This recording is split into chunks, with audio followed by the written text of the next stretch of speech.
Hello, everyone. It's Amanda Mackenzie here. I'm the CEO of the Climate Council, and thank you to coming to our webinar tonight. I think it will be a really timely and important one.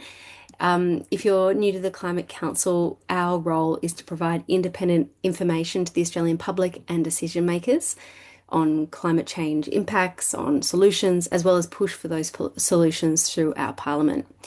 So we've got some really wonderful speakers here today that I'll acknowledge in a minute and introduce to you. But first, I wanted to begin by acknowledging the traditional custodians of the land that we're meeting today. For me, that's the Wurundjeri people of the Kulin Nation, and to acknowledge and pay respects to elders past and present, and acknowledge their deep and enduring connection to country. I think when we're talking about bushfires in particular, it's useful to acknowledge the unique and powerful way that First Nations people have managed our landscape and fire in our landscape for time immemorial. And that deep knowledge is something that we are increasingly turning to as climate change is impacting our communities. Invite you all to share where your meeting is from today in the chat. It's lovely to have a sense of where we're all coming from. I also want to acknowledge that we're meeting at a time of quite a lot of anxiety. I think we've often acknowledged at the Climate Council that summer has started to evolve from being a time of peace and tranquility to a time of anxiety. And of course, there's always been fire and heat in the Australian landscape, but it's becoming more extreme. I'm from Melbourne, and today it was expected to reach 45 degrees. I opened the door before, and it's just like an oven outside. But in northwestern Victoria, records just been broken in Hopetoun of 48.9 degrees. In Renmark in South Australia, they've broken a 49-degree temperature record. So there's very extreme temperatures being felt across southern Australia. And of course, with extreme heat often comes fires. My family woke up the other morning to a house being full of bushfire smoke from the Otways, which is a few hundred k's away. And those fires were leading to many evacuation orders today on the western end of the Great Ocean Road. So sadly, many people will be impacted today. So wanted to acknowledge right at the top that our thoughts are with everyone that is directly or indirectly affected, and particularly the firefighters that are battling these blazes and the communities that are at risk, and anyone that's coping with the uncertainty of these challenging heat and fire conditions. But the purpose of this webinar is really to leave you with a sense that you are educated on the escalating risks and why it has changed and how it has changed, but also to leave you feeling empowered. We'll have a section in the second half of the webinar really talking about what you can do, what we all can do in the face of these challenges. So just to introduce you quickly to our speakers, you're probably familiar with them already, so I won't go into detail. We'll post their bios in the chat. But Greg Mullins and Peter Dunn have both made amazing contributions through their careers to fire and emergency services, as well as an amazing ongoing voluntary contribution to both fighting fires and supporting communities in preparing for fires and recovery.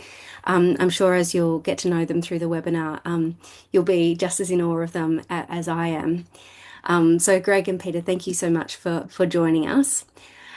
And we asked Greg to kick off the webinar by giving us a little bit of context. He has recently, with the Climate Council, worked on a report looking at the Los Angeles fires.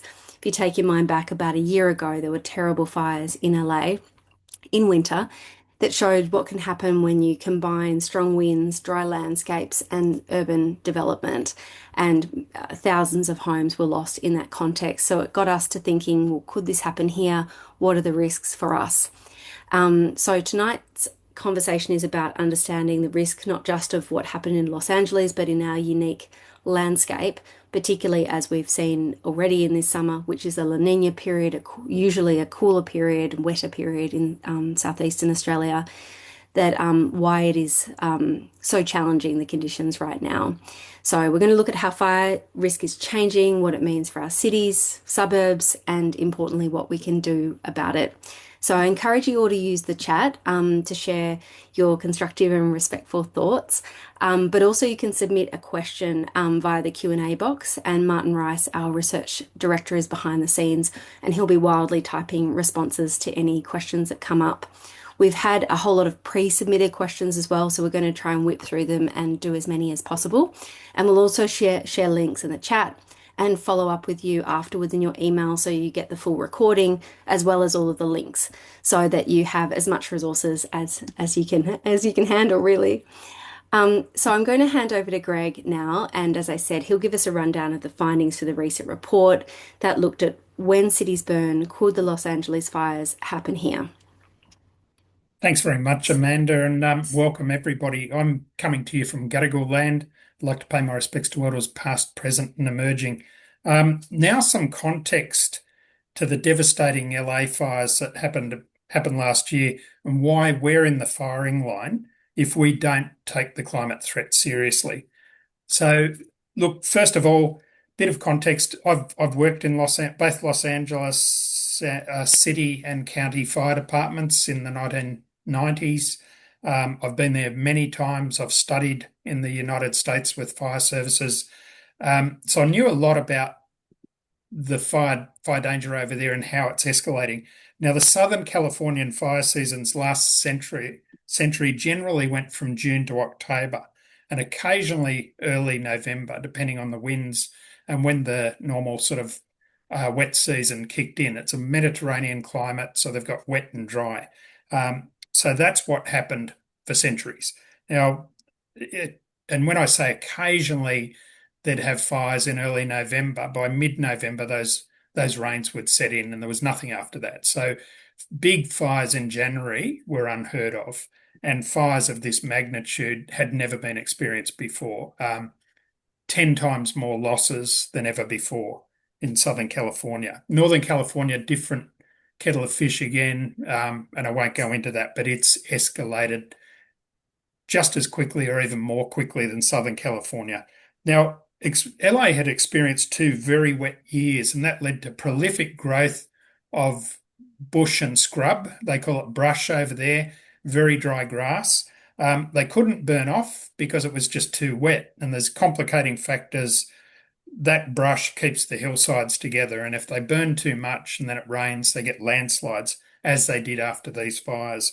So they then experienced sudden drought, very high temperatures, which led to extreme evaporation. And I'll talk a little bit about flash drought suddenly. But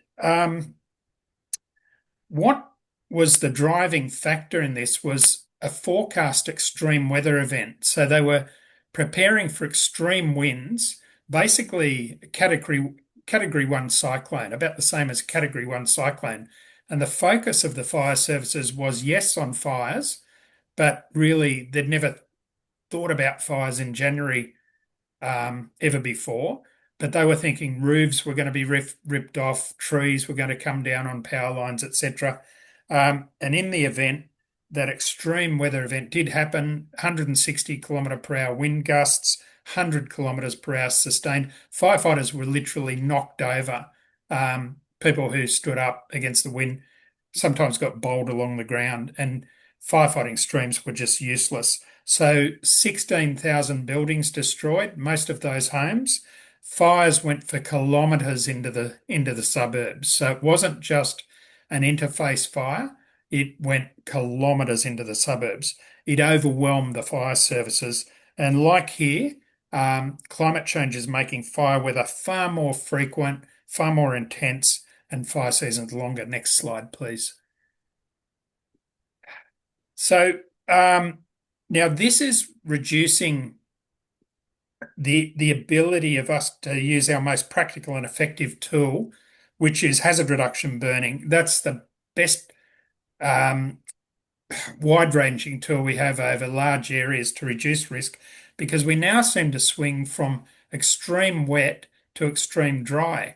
And I know, as a volunteer officer in the Rural Fire Service in New South Wales, who was trying to coordinate our local hazard reduction program in northern Sydney, we've done a tiny proportion of our burns over the last 5 years because it's just been too wet to burn. And then within 2 weeks, it can become too dry and dangerous, and we lose burns. And then we're heavily criticised by people when they're disadvantaged by smoke on their washing on their clotheslines, etc. You can't win. It's very, very difficult.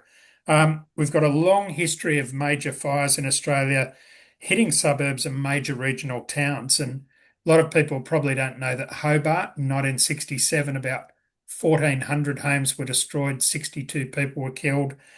Ash Wednesday in Victoria and South Australia in 1983, a couple of thousand homes destroyed, many people lost their lives. Sydney 1994, the fires moved into the suburbs, a couple of hundred homes. Black Saturday 2009, our worst loss of life ever, 173 people lost their lives, and around 2,000 homes destroyed. And of course, Black Summer 2019-20, more than 3,000 homes destroyed, but around nearly 10,000 buildings, including schools, factories, shops, um, even fire stations burnt down. So that was our worst ever.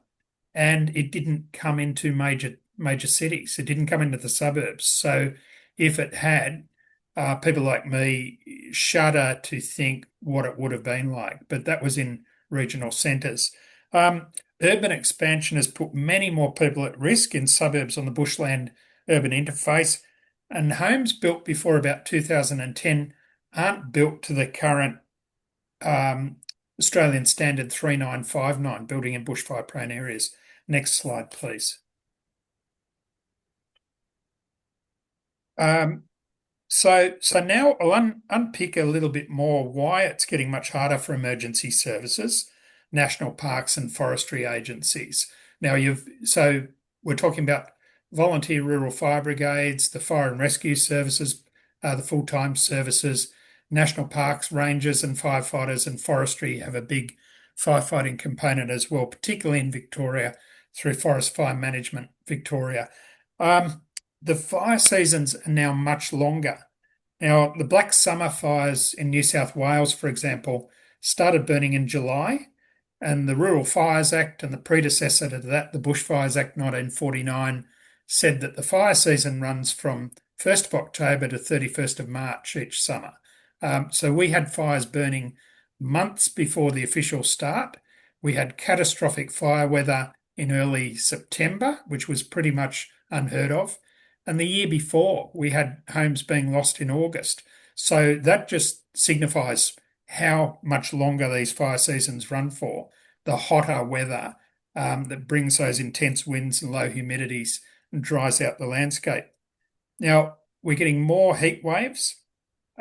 Heat waves lead to something called flash drought that I mentioned before.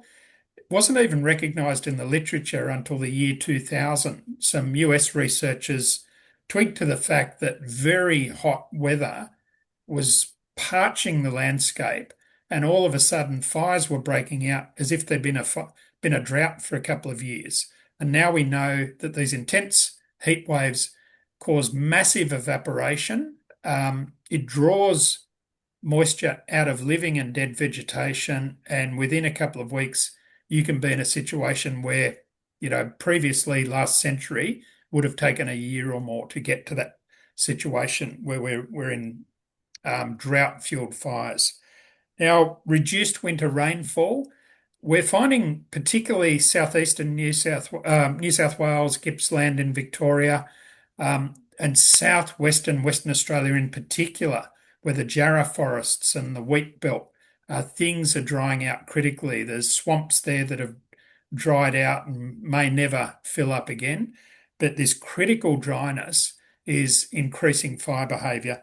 Look, the other thing that I've particularly seen over more than 5 decades of fighting fires is when my father taught me how to fight fires in the early 1970s, we'd look to the night time because he'd say that's when the temperature goes down, the humidity goes up, the winds will therefore drop, and we get in and we do backburns from roads, rivers, trails, and we get in and put the fires out. So we try and have it out by morning.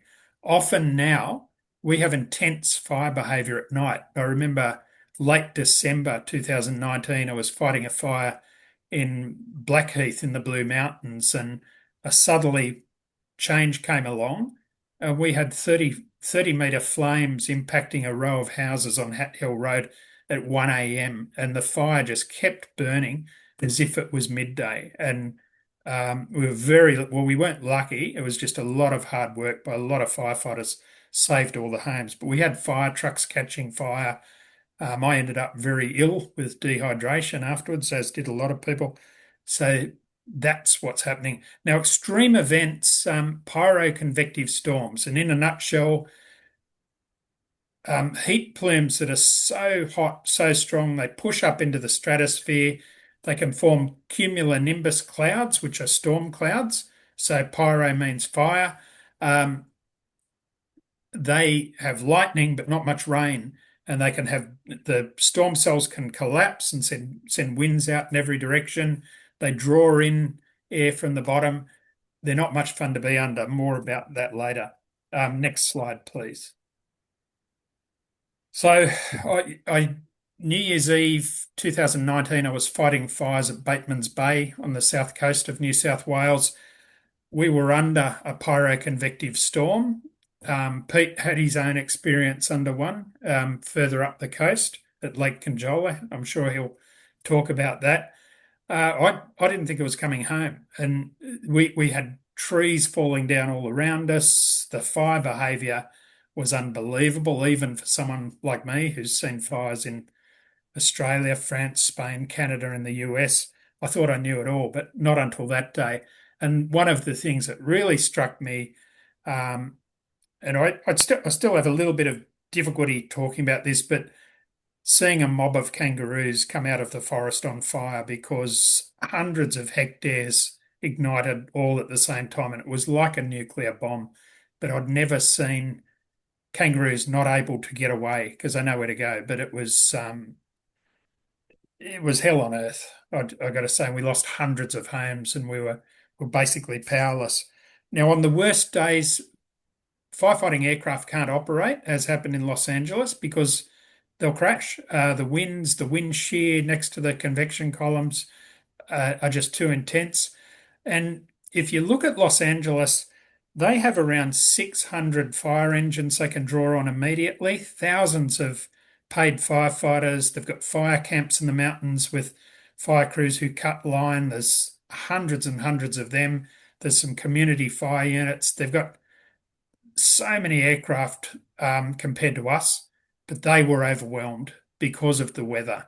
Now, and what we're looking at in the future, the Royal Commission into National Natural Disaster Arrangements said that if we don't drive down emissions from or pollution from the burning of coal, oil, and gas now, by mid-century, the fire conditions we saw in Black Summer will be average, and there's a couple of studies say by 2040 they'll be average, and by 2060 that'll be an exceedingly cool summer. We're looking at 3 degrees of warming likely by 2100, and that's way worse than now. So that's the trajectory we're on. Next slide, please. Um, so now, Amanda said that we've broken records today. Just so you're aware, we had catastrophic fire weather today in South Australia and Victoria. We had extreme fire weather in Tasmania, New South Wales, and Western Australia, and many parts of Victoria and South Australia. And there wasn't much wind. It was just these extreme temperatures. But if you look pre-industrialisation, it says heat waves like this happened once every 25 years. At the moment, it's once every 5 years, but under 2.6 degrees of warming, it'll be every 2 years. So we're in dire straits. Thanks. The next slide. So on to, and I'll be finishing up now. What do we do? What must we do? Look, personally, I think blame games are a waste of time. And I particularly, when I hear people say they should do this, to me, that's a cop out. I don't use the word they because it disempowers me. It's like, well, they have the power. No, we have the power. We can do lots. So there's 3 main things we must get on with. Deal with what's causing the problem in the first place. So if you've got a pot boiling over on the stove, you don't keep getting towels and mopping up the water. You turn the heat down. You deal with what's causing it. So that's what we must do. We must urgently cut pollution from the burning of coal, oil, and gas. And the whole world needs to get on this, even America, when they get someone in charge who understands. I'll say no more. We must invest heavily in disaster risk reduction and community resilience. And I know Peter's going to talk more about this, but all levels of government, particularly local government, which is seriously underfunded. Federal government's got a huge role in providing funding, but the best community resilience programs are driven from the bottom, not from the top. One size fits all usually doesn't fit anyone. And as a priority, we need to increase emergency service and land management agency capacities right on the fringe, not cut them back. And we've seen in Victoria, there's been a lot of talk about fire engine fleets and the ages. And I saw that. I was down at the Longwood fire last week for 5 days and pretty much astounded at some of the trucks I saw that are still on the road. But that's boom bust funding by governments. They'll throw money at a problem after an event, and then treasuries will say, oh, we can save some capital money here. And you have to have that pipeline to keep that equipment going. We must be able to do our hazard reduction. That's it from me, Amanda. I Thanks, Greg. That was excellent. Um, just as a follow-up to that, there's a lot of questions coming through on the chat and the and in the Q&A. One that stuck out to me was trying to contextualize like how this LA experience and what does it mean for our urban centers? Like how deep are you worried about fires going into our cities and our urban environments? Yeah, thanks, Amanda. Well, I live on the urban bushland interface, back where I grew up, rebuilt the family home that was built in the 50s. And as a kid, saw numerous fires.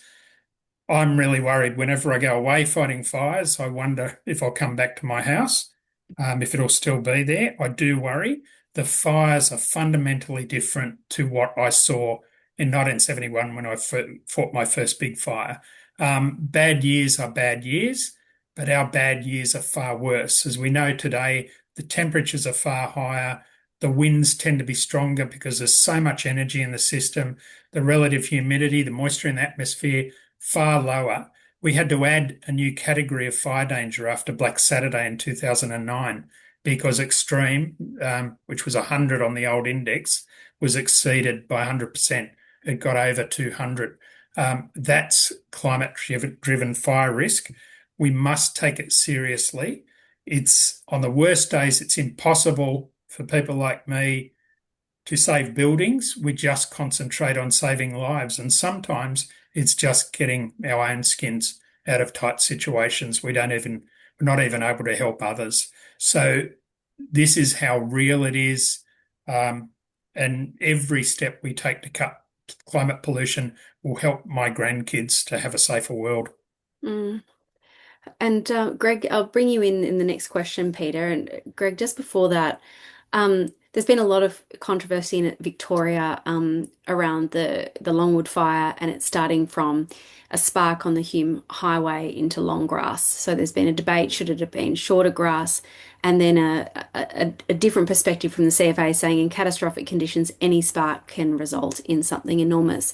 Can you give us a bit of a unpacking about the how the characteristics of fire are fundamentally different, as you mentioned? Yes, so I fully understand what the CFA said. You've got thousands or tens or hundreds of thousands of kilometres of roads throughout Australia. It's utterly impractical to think that we could go and mow them or burn them or so we have what we have. We live in a country that's very flammable. Um, what we find when we get catastrophic, the upper levels of extreme and then into catastrophic fire weather is doesn't matter if it's a mown lawn, it will burn. Um, Organic matter in dirt that you think won't burn burns. Fires will carry for hundreds of meters across asphalt and concrete, and they'll anything that they come up against, gardens or whatever, cars, they will set fire to. The other thing is spot fires will ignite in Black Summer, it was an average of 10 to 12 kilometres ahead, but sometimes 20 kilometres ahead, as we saw in Black Saturday. And when you get 100 spot fires and they all coalesce, there's nothing you can do. So it's really about the weather. We like to think as a human race that we can get a technological fix for everything, and I hope we can, and I hope it's about the levels of CO2 in the atmosphere because that's what's driving this. Mm. Thank you, Greg. Peter, to bring you in, we've heard a lot from many supporters who want to know what to do if they find themselves in a fire emergency, and not only how to respond to the event when it happens, but also how to prepare and what to expect after that. You lived through the Black Summer fires. Can you speak to your experience there? Yeah, sure, Amanda. Hello to everyone from the lands of the Yuin Nation. Um, our Black Summer experience was horrific, to say the least, but I need to add that the precursor to that was that both my wife and I were caught in the 2003 Canberra fire disaster. And the two things that really stuck out for us that we implemented when we got to the situation we found ourselves in on the New South Wales South Coast and the Black Summer fires was that we knew how quickly the fires could spread over a very large area. And we also knew that we needed to have a few plans sorted before any fires came anywhere near the place. So we had the luxury, if I can call it that, of having been in a previous disaster, which helped us prepare for the Black Summer fires. The speed of the fire eruption is something that I will never forget. It went from, to use a motoring term, from 0 to 100 in the space of about an hour and a half, 2 hours max. We went from enjoying a normal, lovely morning, very hot day on the New South Wales South Coast. We'd been out for a run, we went for a swim, we came back in out of the water, looking to the west, of course, and suddenly we saw that the village was on fire. It was all that quick. We raced to our home, and within no time at all, the bush around us was erupting. And so we put into effect our plan, and I'll talk more about that later. But what it meant was that there was no time for anyone to react in a coordinated way. Literally, people were there, every person for themselves. And if people hadn't thought about this previously, there was a degree of panic that we had to spend time with our neighbours, if we could, getting people to focus on what they needed to do, get organised, and then make an evacuation. Now, we planned our evacuation should we need it because the Black Summer fires have been burning for quite a time in our local government area. We had a plan. Our plan had several options. When the event came and we got literally hammered by this fire, we had to go to a completely different plan. So our options all got blown away by the fires, and we had to make another very quick plan. The advantage was, though, that we had discussed this and we'd looked at all the various options that we could take. So we knew how to modify our plan, and we literally grabbed our backpacks, which we'd already prepared, and we ran down the road. Cars, boats, everything were off the agenda. Everything else was closed. There was no way to go. So I'm left with this impression, and it's a lifelong impression I'll carry to my grave, of the speed with which the fires occurred. Now, the same thing happened back in 2003. That was one of the fastest recorded ever fire spreads in the world. It was just extraordinary. And as Greg has already mentioned, we had the pyroconvective columns, we had those at Conjola as well. And of course, they produce these massively strong winds, which give us huge ember attack. So people need to understand, and if they're living in a new house on an urban edge with the interface, then they need to understand that the fires that they might have to deal with are not something that will have a long build up necessarily at all. They can happen in an instant. Therefore, they have to be prepared. Now, that's where investment needs to be made. Our fire services are really good at helping communities, but they're nowhere near funded well enough to actually deal with the expanding communities that we've got everywhere at the moment. Mm. Thanks, Peter. And the bushfire services obviously have suggestions for how to make plans on their website. But as you said, having a range of options is obviously very useful, even if they can't be implemented at the time. That process is so valuable in getting prepared to look at what those options may be when then you are faced with something so challenging. Greg, just to sort of build on what Peter said, we've got a lot of questions about land and fire management and what it takes to prepare, including questions about cool burning, Indigenous fire management, whether hazard reductions are on balance better or worse, and more vegetation management more broadly. And there's a lot of public debate there. What do you think about what, and particularly, imagine you had all the money in the world. What do you think Australians should be doing to cope with a hotter and more urbanized world? What would you do if you could do all of the things that are required?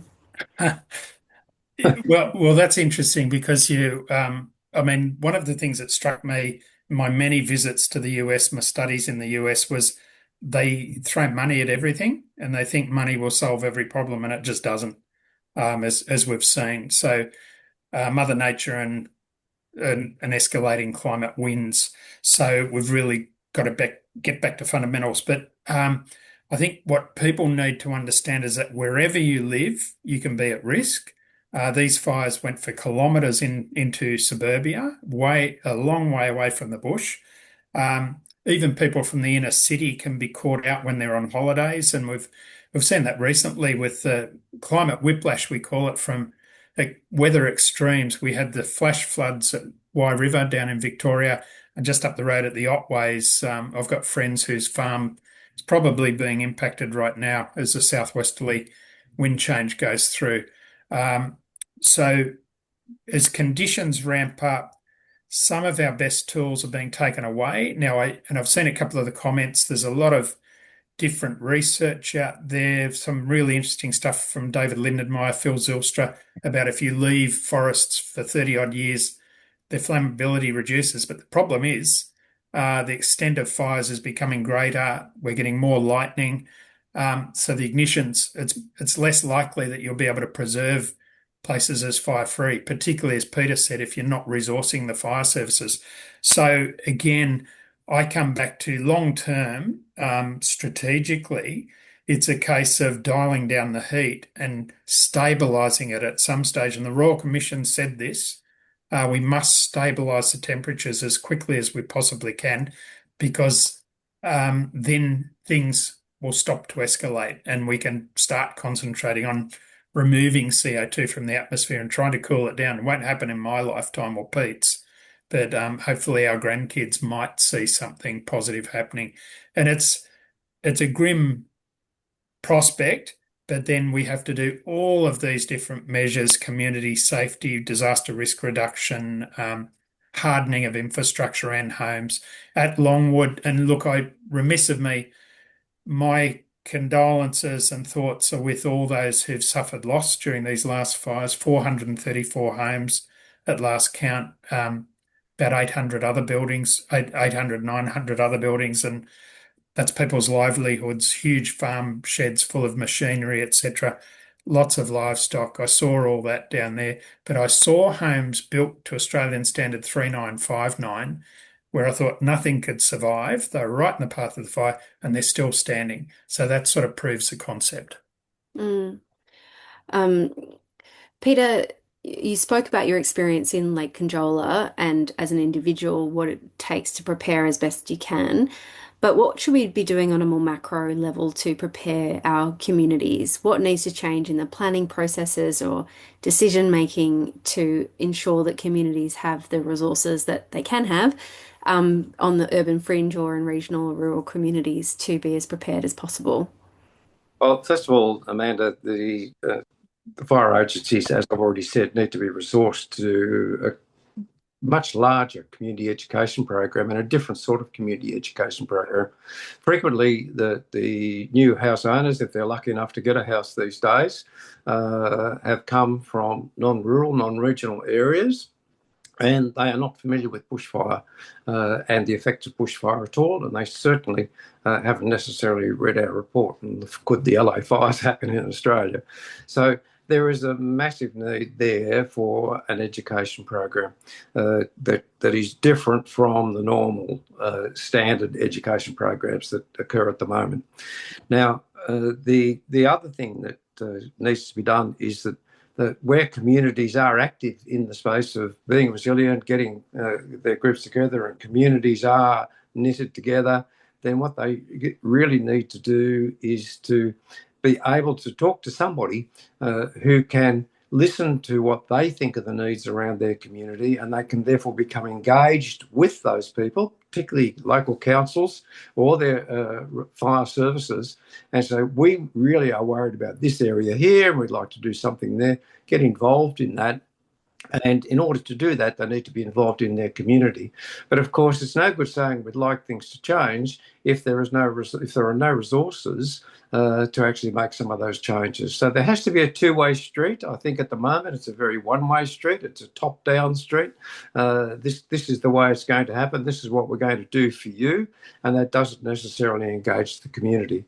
So that change definitely needs to happen so that the communities feel as though they're actually contributing to their own safety. This is good for their psychology, and it is good for them in terms of listening to the emergency services when a threat does arrive, because they've already joined together.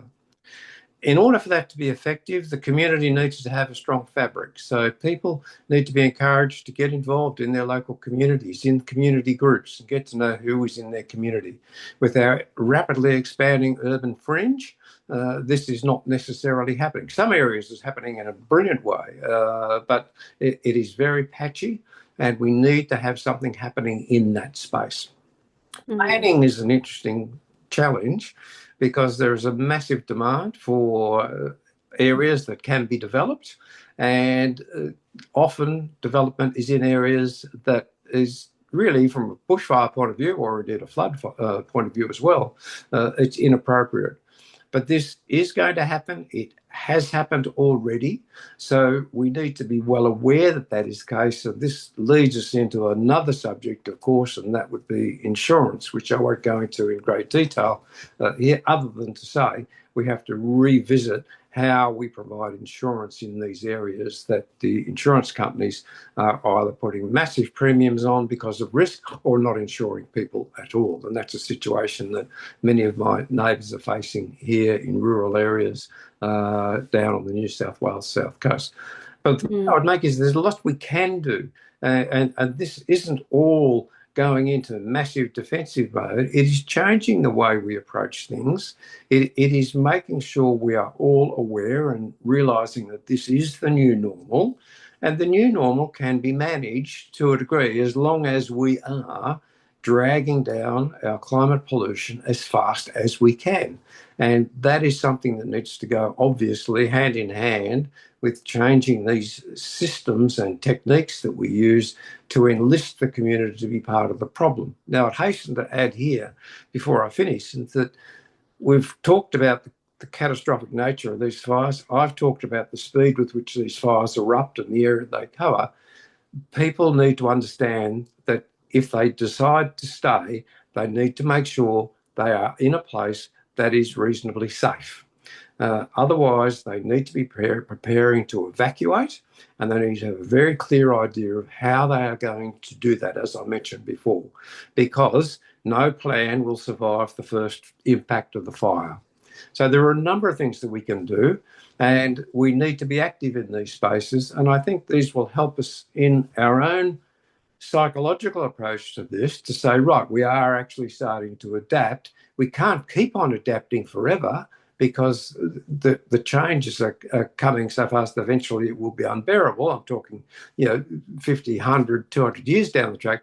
But for my kids, my grandkids, if we do make these changes, then we can still continue to lead our normal life, so to speak.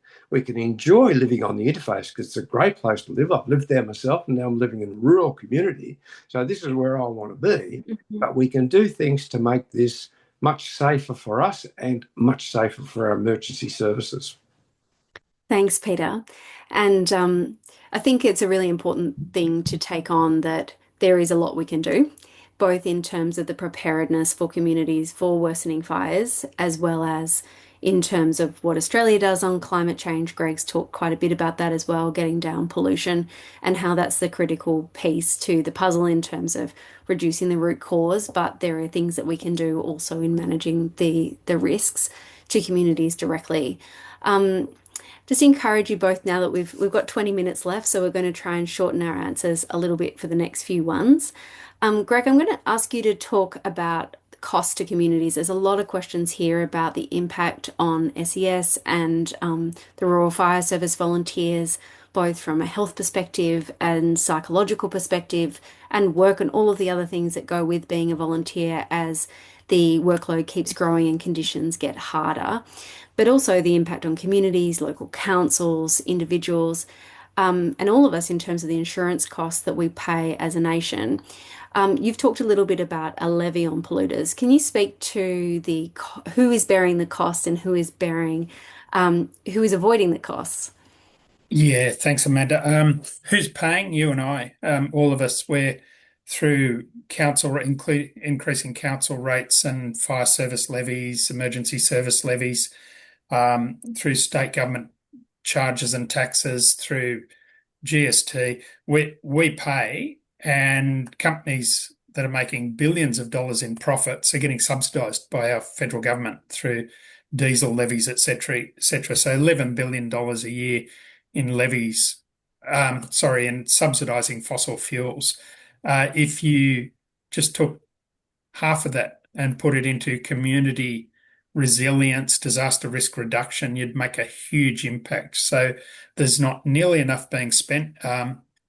Local government are really struggling. They're pegged how much they can charge their residents. Every time a bridge burns down, they've got to rebuild it. Every time a road is damaged, a tree falls across the road, like in Longwood Fire, hundreds and hundreds. They've got it. They're the ones out there. And when all the cameras are gone and the federal government with their checks and state government ministers with their checks are gone, local government's left holding the baby, and it's an ugly baby. So climate change has really exacerbated floods, fires, storms, extreme winds.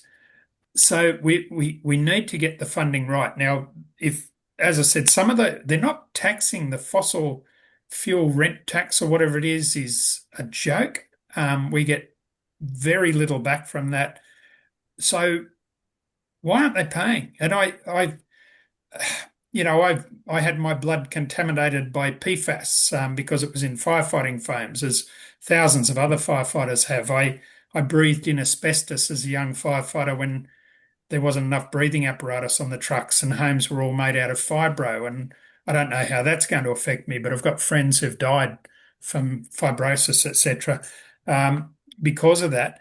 And those companies had to pay. But the fossil fuel industry, they make out, there's jobs. It's only 30,000 jobs in the coal industry. It's nothing. But we've got to find something to replace it. We've got to be smart. And I haven't seen governments really doing that much to transition our economy so we can get rid of these polluters. And until then, let's just have a little bit of their profits. And so, they mightn't be able to renew their Learjet every 10 years or something. Might have to push it out to 12. But communities are suffering, volunteers are struggling, and people on the land are copying it over and over, whether it's flood, drought, fire, rinse and repeat. And that's our reality today. Mm. Thanks, Greg. And Peter, one of the things that we often get asked is Australia too small? If we did work here to cut pollution, is it significant enough? Will even cutting pollution by most countries in the world be significant enough to reduce the impact? What do you say to that? So we've got to reduce the impact. It's nonsense to suggest that we're just a small country. We're not going to do anything because we don't make a big impact. We do make a big impact. We make an impact in all sorts of ways with our relationships within the Pacific region, the Indian Ocean, globally. We've got to be able to demonstrate that we can, and we do demonstrate this regularly, that a world freed from fossil fuel burning pollution is a much better world anyway. It's a more pleasant world. It's a nicer world to live in. It's a very profitable world, and this is the absurdity of the argument at the moment. If we are in a position in Australia where we could be a renewables powerhouse and we could be supplying the technology and indeed the energy all around the world, there is this golden opportunity. So we in Australia need to be able to absolutely maximise this, and this comes right back to individuals in their households. For example, we are leading in the rooftop solar race and pouring energy into our grid. That renewable energy has kept the grid going, at one stage running at 76% of the power going into the grid during the last heat wave. It's just phenomenal. So we are being told such rubbish that the sky will fall in, Chicken Little, watch out, it's all going to come crunching down on us if we don't dig, and produce oil and gas and coal. We have to demonstrate it in Australia. The good thing about this for us is that we are a very smart country. We can do this and we will do this. We're seeing it change anyway, and we need to get that out there. So every time I'm asked about this, I, as you can see, get quite excited about it because there is just so much opportunity for us, and there are lots of people making the most of that opportunity, and we need to capitalise on it. The other thing that I say is that we now know from some of the science is that various geographic locations are now linked to impacting other geographic locations. We can actually start to specify. So if we can clean up our part of the atmosphere, that helps other people, vice versa, they help us. So it's a golden opportunity. And every time I need encouragement, I ask my grandson or some of his mates when they're out at the beach, and I've just done this very recently. Now, what do you think about this? They look at me as if I'm stark raving mad for not being absolutely out there banging the drum on every politician's desk. They're convinced. They've worked it out. They don't need to be told. They know the science. They know what they're going to do. They just wonder why these dinosaurs are still on Earth not doing what needs to be done to clean up our atmosphere. So that's the sort of conversations I've been, and I love those conversations because I actually get confidence that our young people are going to carry this off. Dinosaurs just need to tip over the edge, and I think we'll be in a lot better place. But seriously, the amount of money that the fossil fuel industry puts into the absolute nonsense that gets pushed out on social media and through a lot of political speakers is something that we all need to guard against, and we need to look at the science and we need to do it because it will help us all tomorrow, not in 30. If we don't, we're going to see next 30 years, next 25, well, within the next generation, an unlivable climate in many parts of Australia. Thanks, Peter. And one thing that I always take a lot of heart from is thinking about those individual choices that Australians have made to put solar panels on the roof. 20 years ago, there was a few thousand panels on roofs. Today, it's over 4 million, and that's displaced a huge amount of fossil fuels that would have gone into the atmosphere and fundamentally changed the Australian grid. Together, we can make huge amounts of difference. Huge amounts, yeah. So the next, we're now going to talk a little bit about what we can all do, and I'm going to ask Greg to help me share 3 ideas that we have for you because we've got a lot of questions about this. And I think one thing that's challenging is that often the solutions are the same. The solutions that the Climate Council has been asking you to contribute to over the last more than 10 years are the same for very particular reasons. And that is because part of our theory of change is you've got to maintain a degree of political pressure ongoing for many, many years to achieve the change of fundamentally shifting our energy system, our vehicles, each aspect of the Australian economy to a more sustainable economy. And obviously that doesn't all happen very quickly. We need to maintain that level of community pressure and concern. What I've noticed since the election of the Labor government last year is I'm consistently hearing from around the parliament, oh, people don't care as much about climate anymore. They really care about the cost of living. Climate's not at the top of their agenda. So we need to show them this year that climate is still at the top of the agenda for people around Australia. That requires us having conversations regularly with our politicians, even though we've done it before, even though they don't write back. We need to be making sure that we're having that consistent conversation with both our politicians, decision makers at all levels, but also in our community, raising the issue. So when a politician walks down their local street, they're getting accosted saying, you need to do more about this.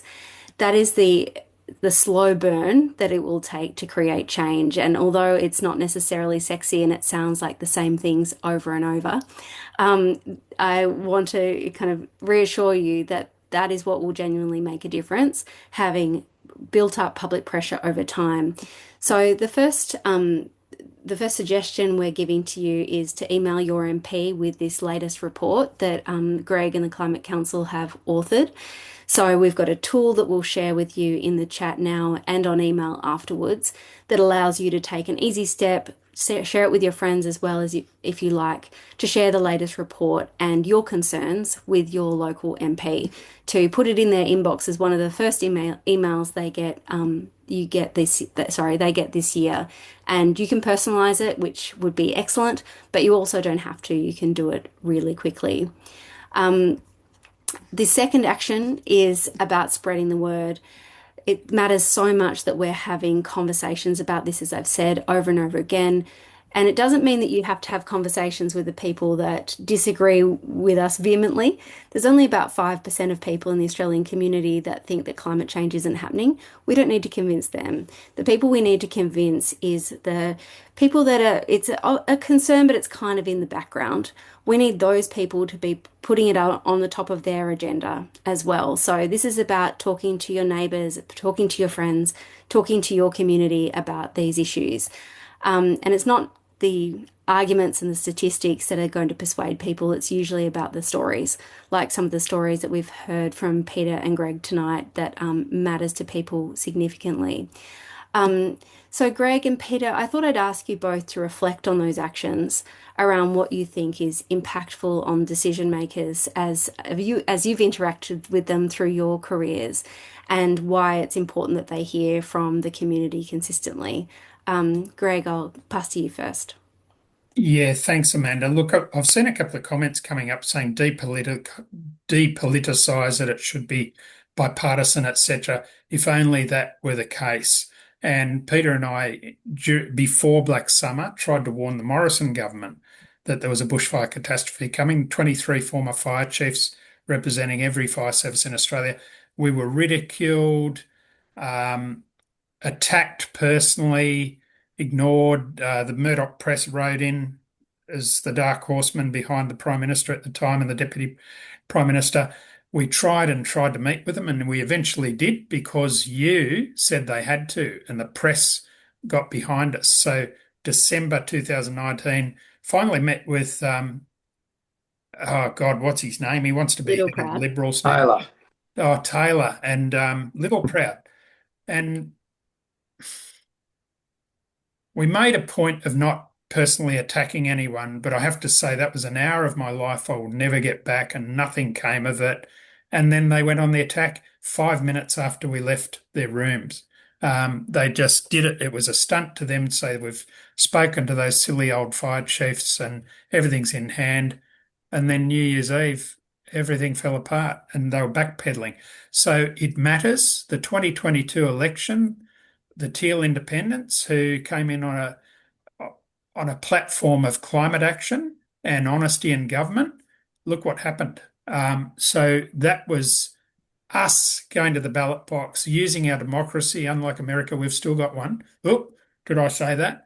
But we need to. They read the letters, read the petitions, and they gauge the public feelings. So get active, get out there, and let them know because it Mm. makes a difference. And Peter, I think our conversation earlier, you felt like people have become a little bit complacent. What would you say to that? Well, they have, I think, and I can see now that there's ample opportunity, particularly with these heat waves and the fires that we're experiencing, have experienced and are experiencing right this very moment, to talk to neighbours, not going up to them and saying, "Oh, what do you think about climate change?" It doesn't work that way, but to talk to them about the impact of the fires, about the difficulty that western suburbs in Sydney and outer suburbs of Melbourne, people living there are experiencing trying to keep cool. How did you manage the heat wave? You know, are you experiencing impacts from that, and get into a conversation that way? The other conversation that I've found generally pretty productive is using an example. Greg talked about the kangaroo event that upset him so much. Similarly, with the Icon of Australia, I've had one of those events at Conjola. Straight after the fires, when we started the recovery, we set up a system to provide food for animals, and there was a kangaroo that was cared for in this really massive bushy area full of wildlife. There was a single kangaroo that we cared for. All the rest have been incinerated. So that's a nasty way to go. It's not palatable, but if you're in that sort of environment, putting that example there and saying, how better can we look after our environment? How can we look after our wildlife? How can we protect things? Did you know these things happen? Getting into a conversation like that. The other conversation that is really worthwhile, I find, is I'll go back to the planning point I made before, is talking about the options. What are the options if the unthinkable happened to us tomorrow? If a fire started and if we did have to evacuate, what were the options? Because, as I said before, discussing the options, the important things, that discussion can then lead to an understanding, particularly with people who have not thought about this before, to an understanding that they do need to do something as well. And you can bring that into the conversation. So, well, we don't have to sit here and just take this. We can do things. What can we do? What can we do as a community? Mm. Do we need to get more community activities going together? Do we know enough about each other? What resources have we got? And those sorts of conversations can happen Yeah. simultaneous with the conversations with the politicians. Thanks, Peter. So our suggestions are the emailing your MP with the link that we've got. We've got a communications guide as well. But of course, you're not limited to just talking to your MP. Talk to any and all politicians that are out there at all levels of government, of course. The other option that you have is to become a supporter of the Climate Council, and we thank all those who are a supporter already. Because our theory of change is not just that we empower others to speak out, but of course that the Climate Council is speaking out too. The LA report that Greg championed earlier on had 2,000 media stories in the week and a half that we were sort of pumping it out into the media in early January, right as the first big heat wave in Southern Australia hit for the year. So it was a very powerful piece of communications reaching millions of Australians. Similarly, that report over a couple of weeks reached hundreds of thousands of people online, and we will continue that drumbeat of content that will come out online and through the media over the next weeks and months to hammer home that what we've seen over the summer is being exacerbated by climate change. If we don't create the link, people don't necessarily make it themselves. So it's really important that the Climate Council plays that role to keep hammering home that this is climate change that we're seeing. You don't get 49-degree days last century, but we are getting them now, and that is climate change, and we need to deal with it before it gets worse and worse, and putting pressure on politicians to get the real solutions that are required. So we Can I believe that, jump in, yeah, Amanda? Sorry, yeah. I just want to say how important it's actually very difficult asking for money, but we're up against the fossil fuel lobby, very well established political parties, the Murdoch press, billionaires, and we've been really effective. And what got me when we formed Delca, I had to get retired fire chiefs to Melbourne for a press conference, and Climate Council and Amanda said, we've got money, we can do that. I've now got a staff member at Climate Council who's funded by you. Thank you so much. Because frankly, it got too much fighting fires and doing all this, and it got pretty depressing for people like Pete and I who'd been through some really bad stuff. But you're the ones who keep us going and inspire me. So thank you so much. Thank you, Greg. I'm conscious that we could keep this conversation going for some time. There's a lot more questions and ideas. look out for the email that provides a summary and we'll send you this webinar. I hope you've enjoyed the event and thank you so much, Greg and Peter, for your time. Thank you for all you contribute to tackling the climate crisis, both through your communications as well as directly out there on the front lines. It's so appreciated, and you can see all those hearts and claps coming up now by so many across the whole Climate Council community. So thank you for joining us today. Stay safe, keep following all of the alerts in your state, and hope to see you at our next webinar. Thanks, everybody. Thanks, everybody. We've got your backs, those in trouble at the moment.